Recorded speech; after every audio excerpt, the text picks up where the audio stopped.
ছবি তোলা, capturing photo, সেটা আর প্রাণীর ছবি হাত দিয়ে স্কেচ করা, এই দুটার মধ্যে পার্থক্য আছে। এই বিষয়টি খুবই সেন্সিটিভ এবং খুব খেয়াল করে বিষয়টি আমাদেরকে বুঝতে হবে।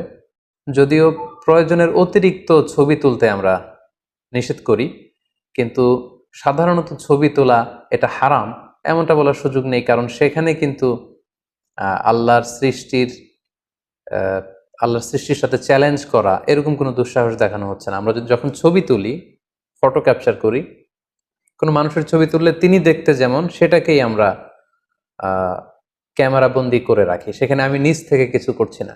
লেটসে একজন লোক বসে আছে, তো তিনি ওই পরিবেশে দেখতে যেমন, আমি ক্যামেরা দিয়ে ওই মুহূর্তটাকে ক্যামেরায় বন্দি করলাম।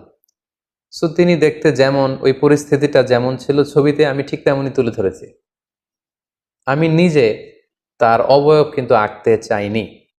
আরো সহজ করে যদি আমি বলি, লেটসে আমরা যখন আয়নার সামনে দাঁড়াই, এই যে আয়না, এই আমি, তো আয়নাতে যেটা দেখা যায় সেটা কিন্তু আমি না, সেটা হচ্ছে আমার রিফ্লেকশন।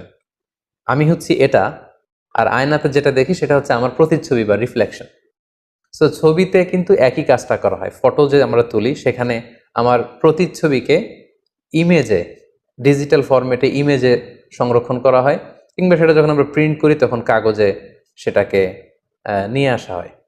সেখানে স্রষ্টার যে সৃষ্টি, এটাকে চ্যালেঞ্জ করার কোনো প্রসঙ্গ আসে না। কিন্তু সেই মানুষটাকে যখন আমি কাগজে স্কেচ করতে চাই, অঙ্কন করতে চাই, এটা কেমন যেন ওই মানুষটাকে আমি এখানে আঁকতে চাই, তৈরি করতে চাই, এটা স্রষ্টার সৃষ্টির সাথে কাইন্ড অফ চ্যালেঞ্জ, একটা দুঃসাহস দেখানো। এই কারণেই মূলত প্রাণীর ছবিকে অঙ্কন করা ইসলাম নিষেধ করেছে। প্রাণী ছাড়া যে কোনো জিনিসের ছবি আপনি আঁকতে পারবেন, চিত্রাঙ্কন করতে পারবেন, এতে কোনো সমস্যা নেই।